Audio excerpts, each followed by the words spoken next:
ukate mwendo kasi ya kumwaga, lazima ukunje kitambaa chako kama solo hivi. Lakini hakikisha mteja wako ana urefu 56. 56 ni mwisho. Kama ana urefu 57 na kuendelea, basi kitambaa hiki unabidi ukikunje kawaida. Lakini kama ana 56 mpaka 55, kunja hivi kama solo, kama hivi. Gauni lako litamwaga safi. Anakuambia kunja hivi utaki. Hapo unakuja unapima bega 16, unapima inchi 8 kama hivi.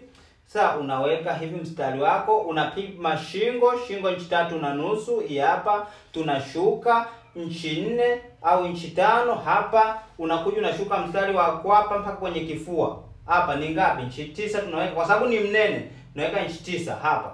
Sasa unakuja unapima kifua 42, maana yake tunaweka 11. 11 unaweka alama hapa. Sasa unaongeza inchi 1 kwa ajili ya kushonea. Sawa? Unakuja unapima kutoka hapa mpaka kwenye tumbo 17, hii hapa. Hapa ndio unatakiwa ushape tumbo. Ili hapa. Tumbo na kifua vinalingana, ni bonge. Hii hapa unaweka 42, 11 unaongeza inchi 1 hivi. Baada ya hapa hii unaileta hapa alafu unaishusha hivi, unakuja unamwaga hivi. Wanakuambia kata hivyo, nashindwa. Kazi kudanga tu. Na mwaka huu hamna kudanga. Maana hali ni ngumu. Haya, unashindwa kukata hivi kweli? Hivi. Wakuletea mwendo kasi, kata mwendo kasi, mara unaunga, mara unafanyaje? Umeona? Hapa nikija nikitoa hiki ni kipande cha mbele. Umeona hapa nimebonyeza kidogo kwa yani kwa palangu limebonyea ili kwa hapa lisitune hapa. Unakata unanyoosha tu. Sasa fundi gani?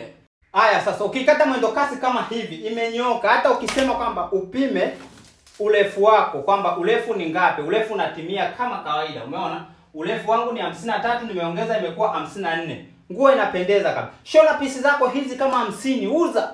Acha kudanga. Umeona sasa? Hali hata iwe ngumu vipi, mtu hawezi kutembea uchi, lazima atavae. Kwa hiyo usiogope. Hii inakufundisha fani yenye akili. Ukitumia akili utatajirika, utafanikiwa. Wewe unaanza kudanga.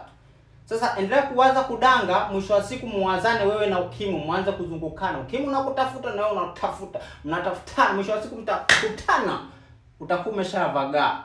Namba WhatsApp hapo njoo kwenye grupu jifunze mishono tunataka. Utake endelea yaani wewe po siku. Yaani wewe mimi ngoja nikashone hapa nikakate kipande cha